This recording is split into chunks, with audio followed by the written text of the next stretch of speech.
Earlier today, I spoke with Trinh Nguyen, who is an economist at HSBC in Hong Kong. I asked her how big an impact Typhoon Haiyan is likely to have on growth in the Philippines. We estimate about 0.5 to 1% loss, and most of this will be felt in the fourth quarter and as well as into the first quarter. The issue really is whether or not the reconstruction effort will kick in and boost growth in the areas affected, and that remains to be seen.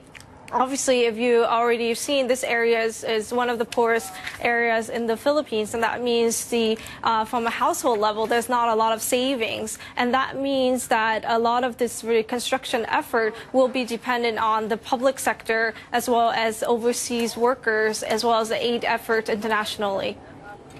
Well, one of the interesting aspects of the Philippines is that even before Typhoon Haiyan struck, it was dealing with a lot of issues surrounding the need for improving infrastructure. Many households there and even factories have to rely on generators because there's no mains lines power supply. This, some might say, is a good excuse for the government to invest in these badly needed facilities, isn't it? That's true. The typhoon reflects two main things. One is that the weakness of the Philippines remains low investment. In particular, it has been the level of investment as a share of GDP actually has declined in the past several decades, even though the population has grown, even though it's a country that's most struck by disasters.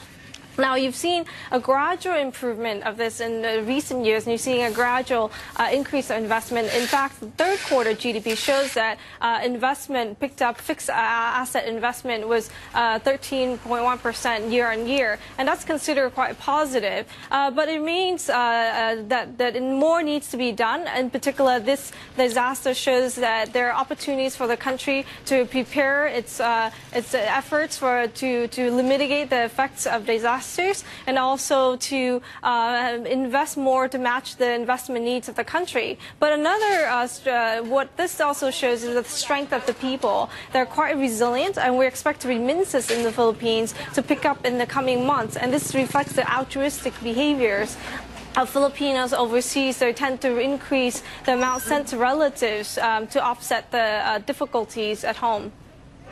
Trinh, as you just mentioned before, the Philippines is a particularly resilient nation. It's no stranger to natural disasters, and indeed its envoy in the world of climate change has already said that the Philippines is likely to continue to suffer from these kind of issues going forward. How is that going to buffet this country's economy in the next 10 years?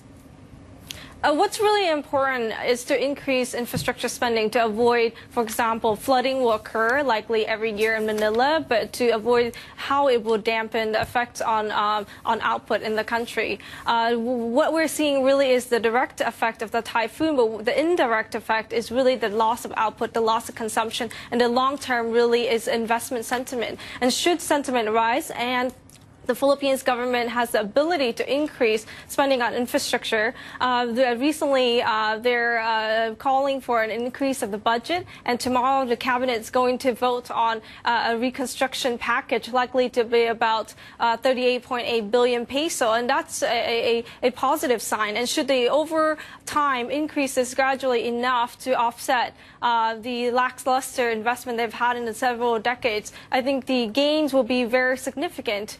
Every increase of investment can go a long way in the Philippines. Well, that's Trinh Nguyen there talking to me from HSBC in Hong Kong about the economy and the outlook for the economy in the Philippines.